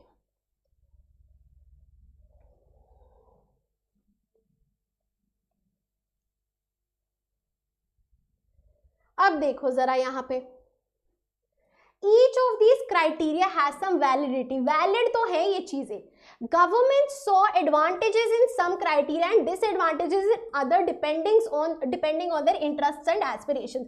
अब भाई देखो, अगर आपको इसमें लगेगा यार ये चीज गलत है, मे बी वो आपको इसलिए लगेगा क्योंकि आपके पास नहीं है, राइट। तो कंट्रीज को जो अपने लिए बेटर लग रहा है, हाँ इसमें तो मैं ठीक हूँ, वो सही लग रहा है क्राइटेरिया, और लग रहा है कि यार इसकी क्या जरूरत है, उसमें जिसमें वो गलत है कंट्री, उसको लग रहा है ये तो फालतू क्राइटेरिया है, ठीक है। लेकिन अब देखो, अब ये तो आपने क्राइटेरिया लिख दिया, लेकिन भाई प्रॉब्लम पता है क्या है, प्रॉब्लम क्या है, कितना अमीर होना चाहिए, कितनी बॉडी होनी चाहिए, है ना, समझ रहे हो, कुछ स्पेसिफिक नहीं बताया गया है, वेग है, वेग है, वेग यानी कि कुछ क्लियरली नहीं बताया गया, अनक्लियर है, राइट। जैसे कि was a big population an asset और liability, ये जो बड़ी फैमिली है, बिग पॉपुलेशन, ये अच्छी बात है बुरी बात है कंट्री के लिए, right. How was the matter of representation to be resolve, कैसे हम मानेंगे ज्यादा रिप्रेजेंटेटिव ये कंट्री यूएन को बना रही है। डेमोक्रेसी और ह्यूमन राइट्स की अगर बात हो रही है तो countries with excellent records would be in line to be members, but would they be effective as council members? just because democracy और human rights बढ़िया है तो क्या वो एक बहुत अच्छी कंट्री हो गई in terms of political representation in UN? किस लेवल का बजट कंट्रीब्यूशन करना चाहिए, भाई कितना पैसा आपको देना चाहिए, कितना खर्चा करना चाहिए यूएन पे, कितनी बड़ी इकोनॉमी होनी चाहिए, कितनी बड़ी मिलिट्री पावर होनी चाहिए, आप स्पेसिफाई कीजिए, right. So this criteria is very vague, समझे बात सभी, हाँ या ना, फटाफट से बताएंगे, quickly let me no, quickly everybody.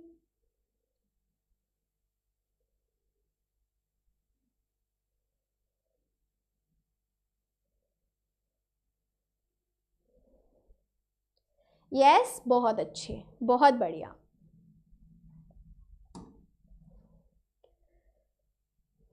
अब देखिए,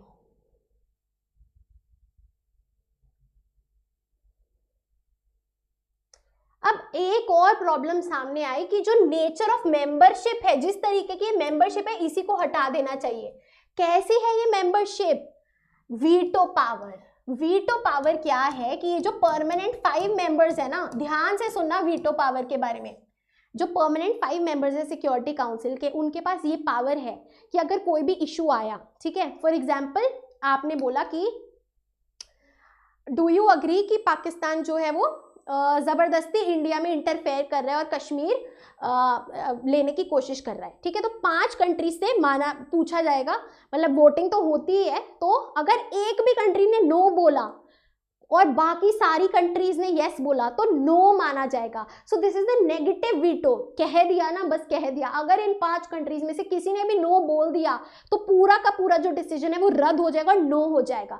this is the veto power, ठीक है। तो लोगों ने, कंट्रीज ने बोला यार ये जो वीटो पावर है ना परमानेंट 5 मेंबर्स के पास, इसको हटाया जाए, इसको अबॉलिश किया जाए, राइट। क्योंकि मेन जो प्रॉब्लम है वो तो यही है ना, हाँ या ना, समझे बात, right. So some countries perceived the veto to be in conflict with the concept of democracy and sovereign equality in the UN and thought that the veto was no longer right or relevant. तो भाई countries ने बोला कि यार democratic और sovereign equality तो है ही नहीं यूएन में, क्योंकि बायस्ड है, राइट। कुछ कंट्रीज को ज्यादा राइट्स दी गई हैं या फिर ज्यादा वी कैन से ज्यादा टिल्ट है उनके टूवर्ड्स कि उनको ऐसी राइट दी गई है और औरों को नहीं दी गई, तो इनइक्वालिटी करी गई और ये गलत है। चलिए, सिक्योरिटी काउंसिल में 5 परमानेंट मेंबर्स हैं, 10 नॉन परमानेंट मेंबर्स है, जैसा हमने डिस्कस किया। यूएन चार्टर के तहत जो 5 परमानेंट मेंबर्स हैं, P5 है, उनके पास एक प्रिविलेज्ड पोजीशन है, एक खास पोजीशन, एक खास ओहदा है। क्या है वो? नंबर 1 परमानेंसी, कि वो हमेशा के लिए है ना सिक्योरिटी काउंसिल के मेंबर, और नंबर 2 वीटो पावर। तो अगर शॉर्ट आंसर में आ जाए कि what is the privileged position of the permanent 5 members of UNSC, तो परमानेंसी और वीटो पावर, ये 2 होंगे करेक्ट आंसर। ठीक है जी, क्लियर। और ये क्यों दी गई थी कि जो वर्ल्ड है उसमें स्टेबिलिटी ला सके after the second world war, right. अब चलते हैं नॉन परमानेंट मेंबर्स पे। केवल 2 साल के लिए इलेक्ट किए जाते हैं एंड इसके बाद न्यूली इलेक्टेड मेंबर्स आते हैं, यानी कि they can not be re elected. 4 साल के लिए इकट्ठा ये नहीं इलेक्ट हो सकते। A country can not be re elected immediately after completing a 2 years term.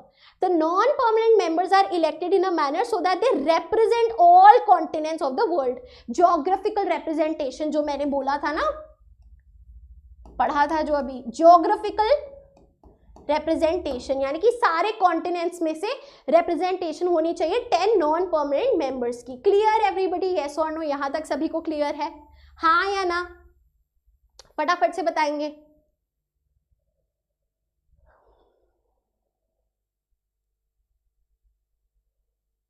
Quickly everybody. चलिए मिड क्लास अटेंडेंस लगाते हैं फटाफट से। मिड क्लास अटेंडेंस कौन कौन प्रेजेंट है, कौन कौन चला गया है,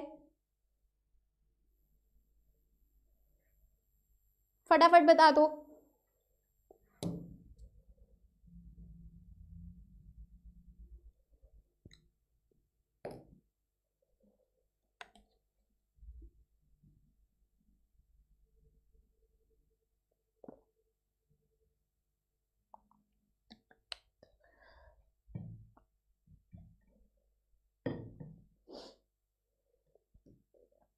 बहुत अच्छे, ओके। काफ़ी बच्चे हैं, जिंदा हैं राइट। बहुत सारे सो भी गए हैं मुझे लग रहा है। चलो कोई नहीं, बाद में देख लेंगे वो। हम चलते हैं आगे। वीटो पावर क्या है? आपका शॉर्ट आंसर में आ सकता है what is the veto power? In taking decisions the security council proceeds by voting. Voting होते हैं डिसीजन लेने में, वोट, सबका एक वोट होता है। All members have 1 vote। However, the permanent members can vote in a negative manner। कह दिया ना, बस कह दिया। so that even if all other permanent and non-permanent members vote for a particular decision, any permanent member's negative vote can stall the decision. चाहे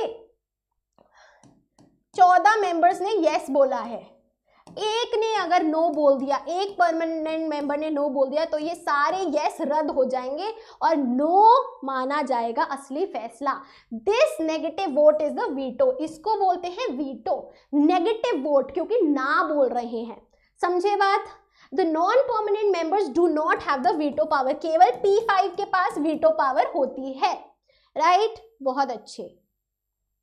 While there has been a move to abolish or modify the veto system, right? कोशिश करी है, जैसा हमने discuss भी किया कि यार ये वीटो सिस्टम को ही हटा दो, है ना.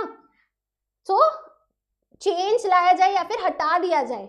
लेकिन भाई आप खुद सोचो ना, जब इस डिसीजन की वोटिंग होगी तो क्या परमानेंट 5 मेंबर्स हाँ बोलेंगे कि हाँ वीटो पावर को हटा दिया जाए? नहीं ना. इस डिसीजन को लाने के लिए भी तो वोटिंग होगी ना यूएन में. तो परमानेंट 5 मेंबर्स मना ही करेंगे, तो ये तो पॉसिबल ही नहीं है. Right? So the world may not be ready for such a radical step. Without the veto, the great powers would lose interest in the world body and they would do what they pleased outside it. Without support and involvement of these powers, the body would be ineffective. तो ये कुछ ऐसे arguments हैं जो against है, against abolishing the veto power. ठीक है, कि वीटो पावर को नहीं हटाना चाहिए. क्यों? नंबर 1, क्योंकि maybe we are not ready for this radical step. Drastic, बहुत बड़ा स्टेप है ये. दूसरी चीज कि अगर इनसे हमने ये पावर छीन ली तो हो सकता है ये जो P5 है, परमानेंट 5 है, ये इंटरेस्ट ही लूज कर दे और बोले भाई यूएन जाए भाड़ में, अब तो हम अपनी मनमर्जी करेंगे और बिल्कुल हम इनकी नहीं सुनेंगे या फिर कॉपरेट नहीं करेंगे बाकी कंट्रीज के साथ. राइट? एंड सपोर्ट और इन्वॉल्वमेंट ऑफ दीज पावर्स की वजह से जो यूएन है वो इनइफेक्टिव हो जाएगा, क्योंकि मोस्टली जो बजट कंट्रीब्यूशन दे रही है वो यही परमानेंट 5 मेंबर्स दे रही है. Is it clear everybody? Yes और नो फटाफट से बताएंगे, हाँ या ना. हाँ जी, ब्राजील भी तो बनना चाहता है यूएन परमानेंट मेंबर. जी हाँ. अब चलते हैं अपने दूसरे इशू पे इन डिटेल, जिसमें हमने ज्यूरिसडिक्शन ऑफ द यूएन की बात करी. राइट? क्या क्या इश्यूज हैं, क्या क्या मैटर्स हैं जो यूएन के अंडर एक्सपैंड किए जा सकते हैं. For example, so in September 2005 UN completed 60 years of its existence. अपने 60th बर्थडे पे सारे जो मेंबर स्टेट्स है, सारी जो 193 कंट्रीज हैं, खैर तब तो कम थी, सारी कंट्रीज के जो हेड्स हैं, जो रिप्रेजेंटेटिव्स हैं, वो मिलते हैं, साथ में मिले to celebrate the 60th anniversary एंड उन्होंने रिव्यू कराई सिचुएशन को कि क्या किया जा सकता है. राइट? सो उन्होंने ना डिसाइड किया कि ये जो फॉलोइंग स्टेप्स हैं ये हम करेंगे, जिससे यूएन जो है और ज्यादा रेलेवेंट हो जाए, चेंजिंग टाइम्स में कंटेम्प्रेरी वर्ल्ड के अकॉर्डिंग और ज्यादा रेलेवेंट हो जाए. तो ये कुछ स्टेप्स लिए गए, जैसे कि creation of a peace building commission. देखो हमने क्या पढ़ा था कि कुछ कंट्रीज चाहते हैं पीस और सिक्योरिटी मिशंस में ज्यादा जो है इन्वॉल्व हो यूएन, तो पीस बिल्डिंग कमीशन बनाया जाए, ये बोला गया. Number 1. Number 2, human rights council establish किया जाए. ठीक है जी. Number 3, agreements to achieve the millennium development goals. जो मिलेनियम डेवलपमेंट गोल्स हैं वो अचीव किए जाएं, उसके तहत अग्रीमेंट्स करे जाएं कि किस तरीके से ये अचीव होंगे. जैसे SDGs होते हैं, सस्टेनेबल डेवलपमेंट गोल्स, ऐसे ही millennium development goals. Creation of democracy fund. Democracy के लिए फंड इकट्ठा किया जाए, एक पूल बनाया जाए जहां पे पैसा इकट्ठा हो. Agreement to wind up the trusteeship council. Trusteeship council को वाइंड अप किया जाए, रैप अप किया जाए, सस्पेंड किया जाए, इस पे अग्रीमेंट हुआ. Condemnation of terrorism in all its forms and manifestations. हर तरीके, हर फॉर्म में जहां पे भी टेररिज्म है, जिस भी तरीके से प्रैक्टिस हो रहा है, उसको हम सपोर्ट नहीं करेंगे. कंडेम यानी कि to oppose, to stop. Acceptance of the responsibility of international community in case of failures of national governments to protect their own citizens from atrocities. और क्या बोला गया कि किसकी रिस्पॉन्सिबिलिटी है? इंटरनेशनल कम्युनिटी की रिस्पॉन्सिबिलिटी है. अगर कोई नेशनल गवर्नमेंट अपने सिटीजन्स के साथ मतलब एट्रोसिटीज कर रही है, फॉर एग्जाम्पल जीनोसाइड हो रहा है जैसा जर्मनी में हुआ था, नाजी ने किया था, तो इंटरनेशनल कम्युनिटी को साथ में आके उनको बचाना होगा। Clear? So these are the steps that were taken in 2005 जब 60th एनिवर्सरी बनाई गई थी यूएन की। Clear everybody? This is under jurisdiction of the UN. हाँ या ना फटाफट से बता देंगे। Is it clear?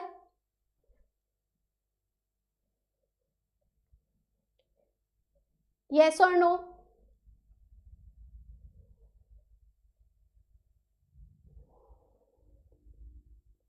अब फिर से यार वही बात आ गई कि ये जो चीजें डिसाइड की गई ये बहुत वेग है, अनक्लियर है, अनक्लियर है। कैसे? ये जो पीस बिल्डिंग कमीशन है ये करेगा क्या? What will it do? Which conflict should it intervene in? कहाँ पे कौन से कॉन्फ्लिक्ट्स में इन्वॉल्व होगा यूएन? इज इट पॉसिबल और even desirable for it to intervene in each and every क्या हर एक मुद्दे में, हर एक इशू में यूएन घुसेगा? What is the responsibility of international community in dealing with atrocities? भाई क्या रिस्पॉन्सिबिलिटी है इंटरनेशनल कम्युनिटी की? आपने बहुत अनक्लियर बातें कर रहे हैं, ये बोला गया। ह्यूमन राइट्स क्या है और कौन डिटरमाइन करेगा कि ह्यूमन राइट्स वायलेशन हुई है या नहीं, और अगर हुई है तो क्या कोर्स ऑफ एक्शन होगा, क्या प्रोसीजर होगा, राइट? डेफिनेशन ऑफ टेररिज्म क्या है? How realistic is it for UN to achieve an ambitious set of goals such as those in sustainable development goals? भाई कितना रियलिस्टिक बात है कि अचीव कर पाएंगे या नहीं? यूएन अपने फंड्स को कैसे यूज करेगी, पैसे को कैसे यूज करेगी डेमोक्रेसी प्रमोट करने के लिए? तो ये क्या है? वेग और अनक्लियर उन जो स्टेप्स लिए गए हैं उन पे क्वेश्चन उठाया गया है कि please elaborate, please explain, right? हाँ या ना बताइए जरा।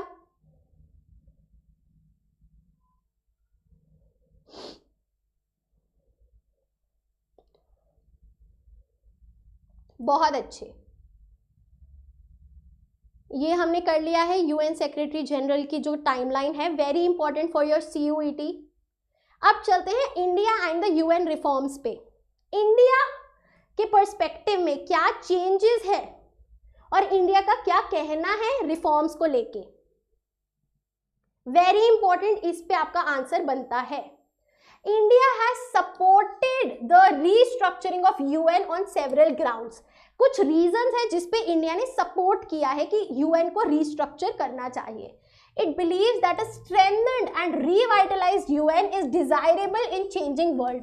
वही कि बदलते समय के साथ यूएन को भी चेंज होना चाहिए, उसी से वो स्ट्रॉन्ग एक ऑर्गेनाइजेशन बन पाएगी। ठीक है जी। दूसरा पॉइंट क्या है?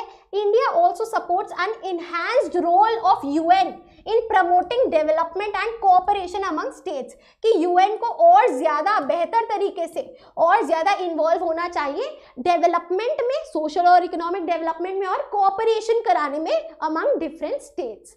इंडिया बिलीव्स, वेरी इंपॉर्टेंट, सीधा सीधा एमसीक्यू बनता है, इंडिया बिलीव्स दैट डैश, ये हटा देती हूँ, should be central to the UN's agenda as its vital precondition for the maintenance of international peace and security. तो इंडिया के हिसाब से क्या वो चीज है जो मेन होनी चाहिए, जो सेंट्रल होनी चाहिए यूएन के एजेंडा में, यूएन के वी कैन से इशू में, टॉपिक में, जिसके तहत वो इंटरनेशनल पीस और सिक्योरिटी अचीव कर सकता है, मेंटेन कर सकता है? तो आंसर है development.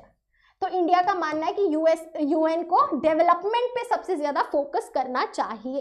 Is it clear everybody? Yes और नो? फटाफट से बताएंगे। यहां तक सभी को समझ में आया? बहुत अच्छे कार्तिक, रिया, वेरी गुड, विशाल, नित्या, बहुत अच्छे, keep it up everybody. Udham Singh Chauhan, insurance friend, very good everybody, बहुत बढ़िया। चलिए अब देखिए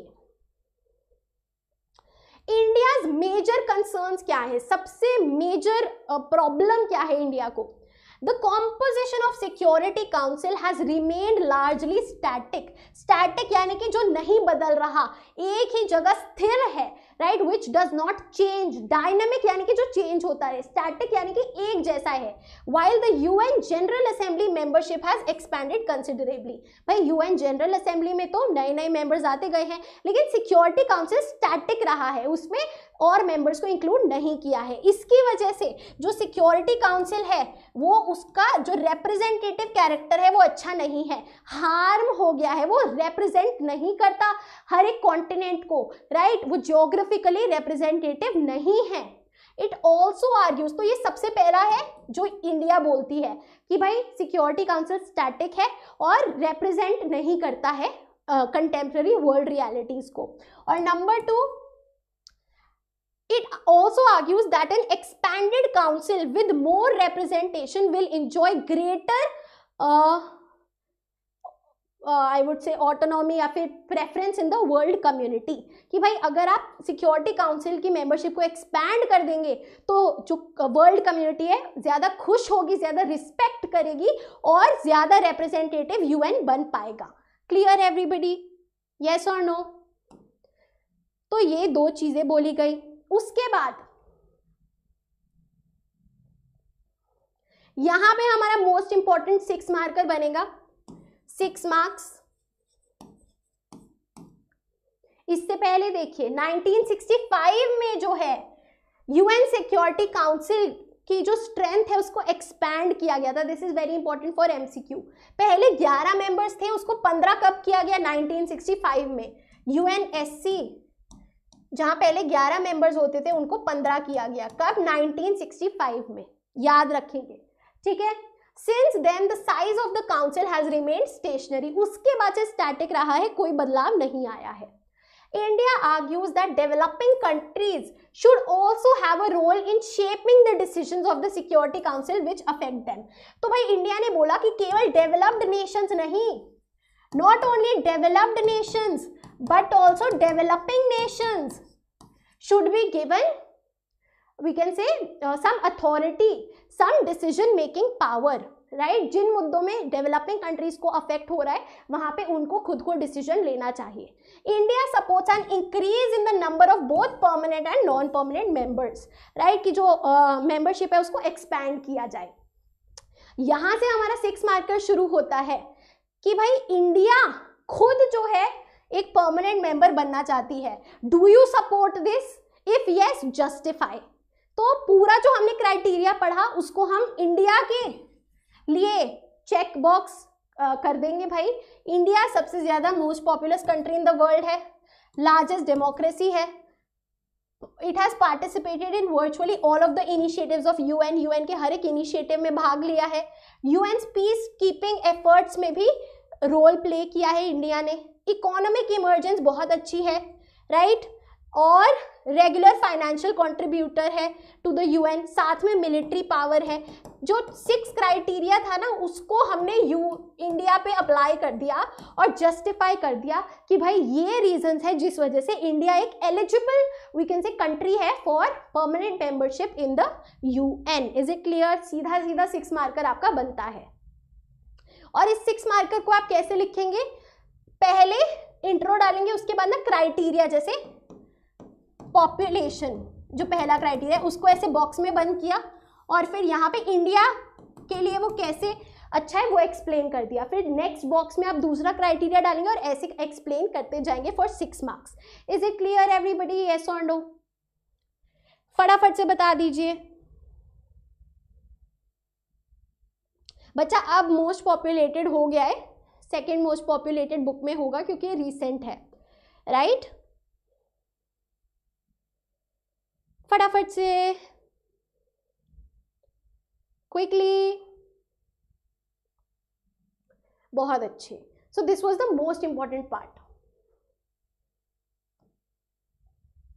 India is aware that the permanent membership of security council also has symbolic importance, कि यार क्यों तड़प है परमानेंट मेंबरशिप के लिए? क्योंकि इज्जत मिलेगा अपन को, राइट।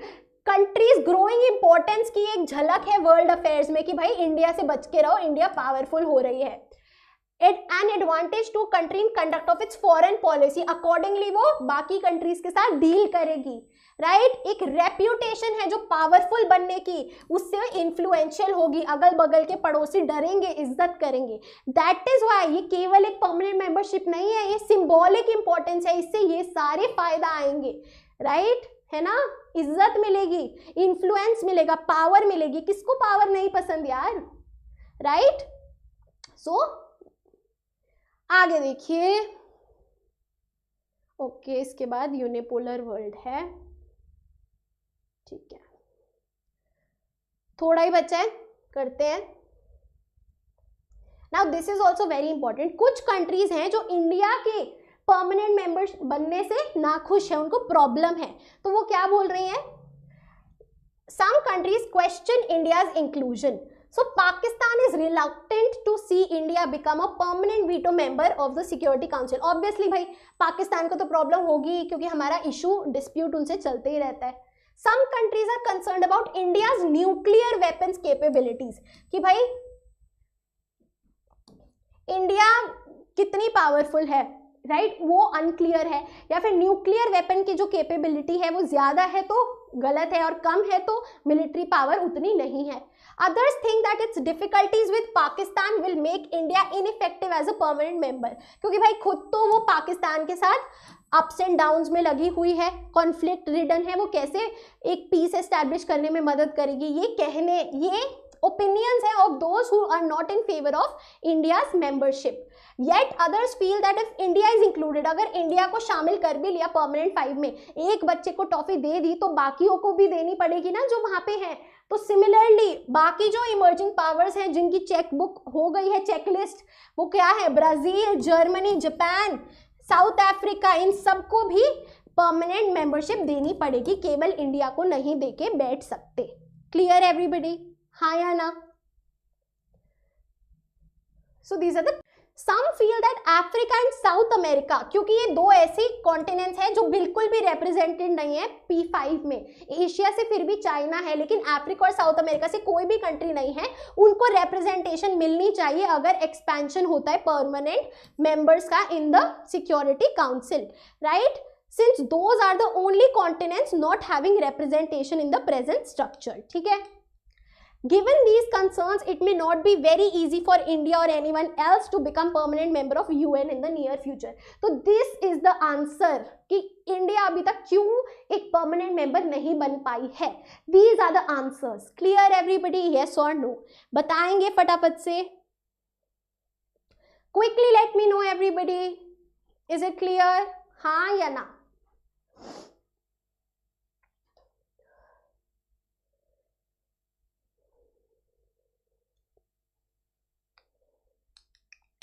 यस, लास्ट का कुछ टॉपिक देखते हैं, UN in a unipolar world. ठीक है, ओके, 3 स्लाइड्स हैं, उसके बाद ये आप खुद रीड कर लेना। दीज आर द बॉक्सेस, मैं एक बार साइड हट रही हूँ, you can take a screenshot. ठीक है, ये वो बॉक्सेस हैं, ठीक है, दीज आर द बॉक्सेस, और ये इंपॉर्टेंट है specially for your CUET। Boards में भी बॉक्सेस तो इंपॉर्टेंट है। ठीक है, ये एडेड टॉपिक्स हैं जो इस साल तो खैर नहीं पूछे जा रहे, लेकिन anyway you can take a screenshot. चलिए, ओके, सो अब हम देखते हैं UN in a unipolar world. Unipolar world यानी कि यूनिपोलर, यूनि यहाँ पे 1 कौन सी कंट्री है, यूएस। ठीक है, तो यूएन विद रिगार्ड टू हम यूएस पावर देखेंगे। ठीक है, some countries hoped that reforms could help the UN cope better with a unipolar world, कि भाई अगर यूएन में बदलाव लाया जाए, चेंज लाया जाए, रिफॉर्म लाया जाए, तो यूनिपोलर वर्ल्ड में बहुत बेहतरी से काम कर सकता है यूएन, राइट। सोवियत यूनियन का डिसइंटीग्रेशन हो गया, गायब हो गई 1991 में, जिसके बाद यूएस सुपर पावर बन गई। इसी वजह से यूनि यानी कि 1 है ना, तो एक पावरफुल कंट्री है जो कि है यूएस, राइट। अब देखिए यहाँ पे आंसर बनता है, वेरी इंपॉर्टेंट बच्चा, very very very important question उठ के आ जाता है, can UN balance the power of US, ऐसे करके। So US power can not be easily checked, US की पावर को जो है यूएन भी चेक नहीं कर सकता। चेक यानी कि बैलेंस, या फिर ये नहीं बोल सकता कि आप ऐसे कीजिए या ऐसे मत कीजिए। Its military and economic power allow it to ignore the UN और एनी अदर इंटरनेशनल ऑर्गेनाइजेशन। इतनी बड़ी कंट्री है, सारा जो मिलिट्री और इकोनॉमिक पावर का फंडा है, राइट, यूएस इतना पावरफुल है बोथ मिलिटरीली एंड इकोनॉमिकली। सारा जो पैसा है वो यूएन को यूएस ही देता है, बजटरी जो है सबसे ज्यादा सपोर्ट यूएस करता है। तो यूएन कैसे कुछ बोलेगा, जिसका खाते हो उसी की थाली में थोड़ी छेद करोगे, right. And with in the UN the influence of US is considerable. कैसे, देखिए जरा, ये आपका आंसर होगा कि भाई यूएस की पावर को यूएन नहीं चेक कर सकता, क्योंकि यूएन के अंडर यूएस की बहुत पावर है। कैसे, सबसे ज्यादा कंट्रीब्यूट कौन करता है यूएन को, जो पैसे है, जो बजट है, वो यूएस करता है। तो यूएस की फाइनेंशियल जो पावर है वो कोई भी मैच नहीं कर सकता। और भाई और तो लो, यूएन जो है, यूएन का जो हेडक्वार्टर है वो यूएस टेरिटरी में ही लोकेटेड है, right, giving Washington additional sources of influence. तो यूएन का हेडक्वार्टर कहाँ पे है, हेडक्वार्टर ऑफ यूएन, फटाफट से बता दो कहाँ पे है हेडक्वार्टर ऑफ यूएन।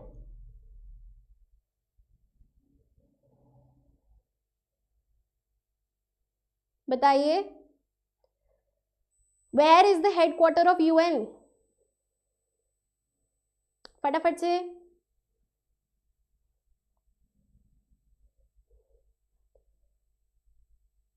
न्यूयॉर्क में है। वॉशिंगटन यहां क्यों लिखा है फिर, वॉशिंगटन क्यों लिखा है यहां पे फिर? वॉशिंगटन इसलिए लिखा है क्योंकि जब भी हम इंटरनेशनल अफेयर्स में बात करते हैं तो उस कंट्री को कैपिटल से रेफर करते हैं, इसीलिए। ठीक है जी। तो भाई सेकंड पॉइंट है कि भाई यूएन खुद ही यूएस में लोकेटेड है, तो कैसे वो यूएस के खिलाफ बोल सकता है। The US also has many nationals in the UN bureaucracy. भाई जो ऑफिशियल्स हैं यूएन के वो खुद यूनाइटेड स्टेट्स के सिटीजन्स हैं। विद इट्स वीटो पावर, जो वीटो पावर है यूएस के पास, वो कोई भी मूव स्टॉप कर सकता है जिससे उसको प्रॉब्लम हो, जिससे उसको लॉस हो, right, that it finds annoying और डैमेजिंग टू इट्स इंटरेस्ट्स और interests of its friends and allies. तो भाई अगर मुझे नहीं अच्छा लग रहा, आप मुझे पोजीशन से हटा रहे हैं या साइडलाइन कर रहे हैं, तो मैं ऑब्वियसली वीटो पावर यूज करके नो बोल दूंगी, वो पूरा डिसीजन रद्द हो जाएगा। The power of the US and its veto within the organization also ensure that Washington has considerable degree of say in the choice of Secretary General। भाई जो Secretary General है वो भी मेन किसका इन्फ्लुएंस होता है सेलेक्ट करने में, यूएस का। क्यों? क्योंकि वीटो पावर है। समझे बात? And the US can and does use this power to split the rest of the world and to reduce opposition to its policies, right? तो वो अपनी मन मर्जी करता है, अपने इंटरेस्ट के अकॉर्डिंग डिसीजंस लेता है। Clear everybody? So therefore United Nations cannot balance US's power। समझे बात, हाँ या ना? सीधा सीधा नो है इसका जवाब। The UN is not therefore a great balance to the US।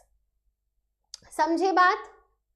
इसीलिए यूएन यूएस की पावर को कम नहीं कर सकता या रोक नहीं सकता, लेकिन फिर भी क्या कर सकता है? How does UN help? Nevertheless, how does it help? देखिए, the UN can and has served to bring the US and the rest of the world into discussions over various issues. तो भाई यूएस को बाकी countries के साथ discussions में ला सकता है यूएन, एक प्लेटफॉर्म देता है जहां वो मिलकर डिस्कस कर सकते हैं इश्यूज पे, right? The UN provides an arena in which it is possible to modify US attitudes and policies।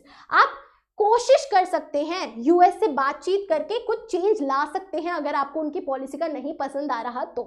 The UN provides a space within which arguments against specific US attitudes and policies are heard and compromises and concessions can be shaped। और UN एक ऐसा platform है जहां पे आप आवाज उठा सकते हैं इवन यूएस के खिलाफ, और फिर मिलजुल के नेगोशिएशन, कॉम्प्रोमाइजेस, एक बीच के पॉइंट पे दोनों यूएस और बाकी कंट्रीज अग्री कर सकते हैं। तो ये पॉइंट्स बताते हैं कि कैसे यूएन हेल्प करता है यूनिपोलर वर्ल्ड को बैलेंस करने में। Is it clear everybody? Yes और नो बताएंगे जरा, फटाफट से बताइए। अब एक शॉर्ट मार्कर में जो लास्ट पैराग्राफ है उसमें ये पूछ लिया जाता है, which is that the UN is an imperfect body. UN perfect नहीं है, लेकिन उसके बिना जो वर्ल्ड है वो और ज्यादा बदतर होता, वर्स ऑफ होता, right? So it is hard to imagine how more than 7 billion people would live together without an organization such as UN. तो UN के बिना बहुत मुश्किल है, क्योंकि UN हमें पीस और वॉर के मैटर्स में हेल्प करता है, कोऑपरेट करने में मदद करता है, right. Technology promises to increase planetary interdependence and therefore the importance of UN will only increase. क्योंकि अब टेक्नोलॉजी डेवलप हो रही है, ग्लोबलाइजेशन हो रहा है, इंटरडिपेंडेंस है हर एक कंट्री आपस में, तो कॉन्फ्लिक्ट तो होगा ही होगा, और इसीलिए यूएन की इंपॉर्टेंस बढ़ेगी ही बढ़ेगी. Peoples and governments will have to find ways of supporting and using the UN and other international organizations in ways that are consistent with their own interests and the interests of international community more broadly. तो भाई जो लोग हैं और जो governments हैं, उनको जो अपने अकॉर्डिंग सही लगेगा वे उस तरीके से वो यूएन को सपोर्ट कर सकते हैं. तो ये लास्ट की कुछ लाइंस थी. इसी के साथ हमारा जो पूरा चैप्टर है वो कंप्लीट होता है एवरीबडी. ठीक है जी, we have finally completed the entire chapter. जो मोस्ट इंपॉर्टेंट है मैंने आपको बता दिया है, राइट. जहां से क्वेश्चन बनने के चांसेस सबसे ज्यादा है वहीं से रिपीटेडली पूछे जाते हैं यार. ठीक है, रिपीटेडली क्वेश्चंस जो मैंने आपको बताए वहीं से पूछे जाते हैं एंड काफ़ी इंपॉर्टेंट चैप्टर है. सो बहुत अच्छे से ये वीडियो में हमने ओवरऑल रिव्यू ले लिया है. अगर आप एनसीईआरटी साथ साथ में पढ़ रहे हैं, आपका पूरा ये चैप्टर डन हो गया है. परफेक्ट एवरीबडी, फटाफट से बता दो सेशन कैसा लगा, क्या हेल्पफुल था या नहीं. और अगर हेल्पफुल था तो जैसा मैं हमेशा कहती हूँ, एटलीस्ट 5 दोस्तों के साथ ज़रूर शेयर करेंगे इस वीडियो को और चैनल को सब्सक्राइब करेंगे. राइट एवरीबडी, बहुत मेहनत लगती है यार, गला सूख गया है. अब आराम से पानी वानी पी के डिनर करेंगे. आप भी डिनर करो, राइट. मेहनत करते रहो, लगे रहो, फल की चिंता मत करो, जो होगा बहुत अच्छा होगा, बस अपना 100% दो. I am here with you in this journey. Thank you so much for joining in. You are at humanities. Happy learning. I will see you in the next video. And अगर वीडियो अच्छी लगी तो please like, share and subscribe to the channel. Bye everybody, take care, good night and I will see you in the next video.